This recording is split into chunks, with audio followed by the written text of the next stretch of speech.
आजचा आपला एक्सपेरिमेंट आहे कॅल्क्युलेशन ऑफ डेन्सिटी। आपण इथे 2 ग्लास घेतलेले आहे। एक ग्लासमध्ये आपण नॉर्मल वॉटर घेतलेला आहे, ज्याला आपण रेग्युलर वॉटर म्हणतो, आणि दुसऱ्या ग्लासमध्ये जे वॉटर आहे त्यामध्ये आपण काय करणार आहोत, थोडंसं सॉल्ट मिक्स करणार आहोत।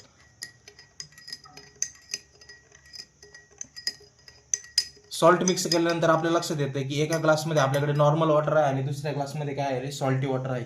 आपण काय करणार आहोत, आता या दोन्ही ग्लासमधल्या पाण्याची डेन्सिटी चेक करायची आपल्याला। मग सर्वप्रथम आपण काय करणार आहोत, ग्लास नंबर 1 मध्ये ज्यामध्ये आपल्याकडे रेग्युलर वॉटर आहे त्यामध्ये आपण एक लेमन डिप केलेला आहे, आणि लेमन डिप केल्यानंतर आपल्या काय लक्षात येतं की तो जो काही लेमन आहे तो फ्लोट होत नाहीये, तो ग्लासच्या खाली जाऊन बसलेला आहे। आता आपण काय करणार आहोत, एक सेकंड लेमन घेणार आहोत आणि ते लेमन काय करणार आहोत, सेकंड ग्लासमध्ये टाकणार आहोत, ज्यामध्ये आपण काय केलेलं आहे रे, सॉल्टी वॉटर टाकलेलं आहे। आणि आपल्या काय लक्षात येतंय की सॉल्टी वॉटरमध्ये जे काही आपण लेमन डिप केलेलं आहे ते लेमन तरंगतंय आणि पहिल्या ग्लासमधलं लेमन काय होतंय रे बाळांनो, खाली बसतं। याचं कारण काय आहे, तर याचं कारण आहे तुमची डेन्सिटी।